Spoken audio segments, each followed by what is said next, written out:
बच्चों अब हम साइंस यानी विज्ञान विषय की वर्कशीट नंबर 3 को डिस्कस करेंगे। यह वर्कशीट कक्षा 6 के लिए बनाई गई है, जो कि 23 सितंबर 2020 की वर्कशीट है। बच्चों को वर्कशीट शुरू करने से पहले अपना नाम और अपने कक्षा अध्यापक का नाम दिए गए स्थान पर लिखना है। वर्कशीट का जो टॉपिक है वो भोजन के घटक। अब बच्चों अब वर्कशीट को पढ़ना शुरू करते हैं।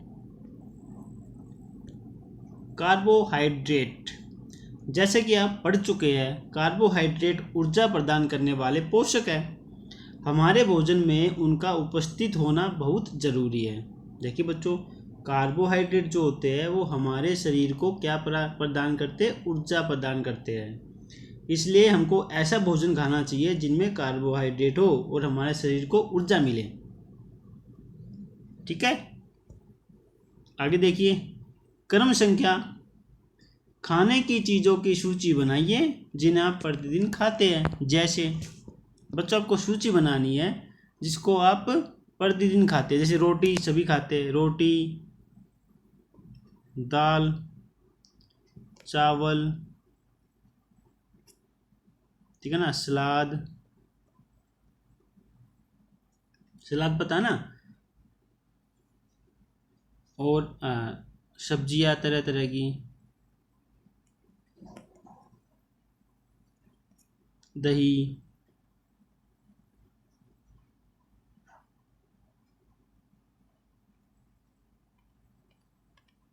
ठीक है ना, यहाँ दो बार लिख देता हूँ, दही, ठीक है ना। ये ऐसी चीज़ें हैं जिनको आप प्रतिदिन खाते हो। देखो रोटी है, रोटी के साथ आप सब्जी लोगे या दाल लोगे या दही लोगे, सलाद भी ले लेते हो, और चावल के साथ आप दाल ले लोगे, ठीक है ना।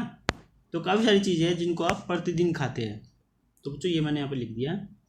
अब देखिए, कार्बोहाइड्रेट के बारे में आपने पढ़ लिया, ऊर्जा प्रदान करते हैं।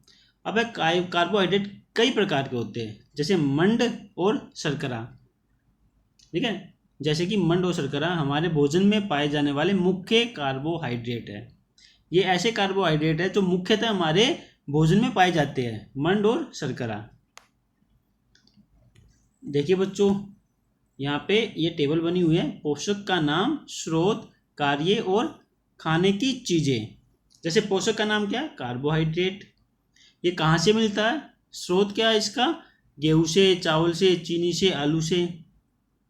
अब ये मिल गया हमारे शरीर को, तो इसका क्या कार्य होता है? क्योंकि यह ऊर्जा देने वाला भोजन है, अतः यह ऊर्जा प्रदान करता है। यह इस कार्बोहाइड्रेट का क्या हो गया? कार्य हो गया। अब ये हमें कहाँ से मिलता है बच्चों? ये मिलता है खाने की चीज़ों से। जैसे ये हो गया वीट, ठीक है ना, चावल हो गए, आटा हो गया, ठीक है, ये हमको वहाँ से मिलता है। अब देखिए यहाँ लिखा हुआ है, अंदाज लगाइए कौन कौन से खाद्य पदार्थ कार्बोहाइड्रेट पोषक के स्रोत है।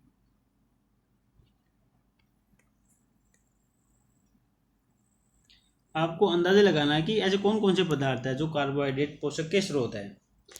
जैसे ये जितने भी लिखे हुए सभी है, आटा, चावल, ठीक है, इनसे हमको क्या मिलता है? कार्बोहाइड्रेट मिलता है। अब देखिए क्या लिखा हुआ है।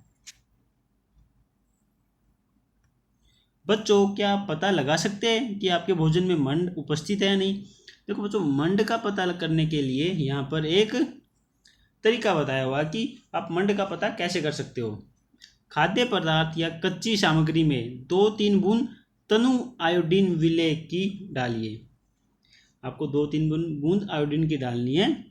देखिए कि क्या खाद्य पदार्थ के रंग में कोई परिवर्तन हुआ। यदि खाद्य पदार्थ का रंग नीला या काला पड़ जाता है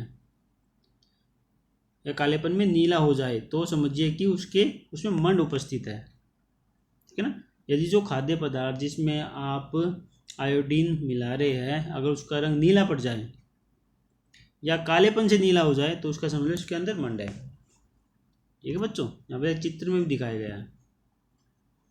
अब आपको ये हाँ या ना में उत्तर देने हैं।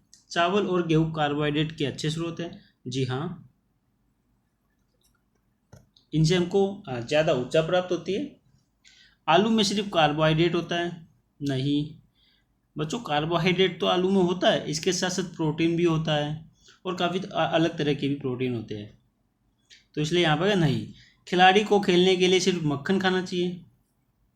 मक्खन तो खाना ही चाहिए, पर इसके साथ उसको अलग अलग प्रोटीन भी लेना चाहिए, ठीक है ना। तो इसका आंसर हो जाएगा नहीं, अकेले मक्खन नहीं खाना चाहिए। फिर है मंड परीक्षण में आयोडीन की आवश्यकता होती है। जी हाँ, जैसे यहाँ देखिए आयोडीन विलेय से हम मंड का पता लगा सकते हैं,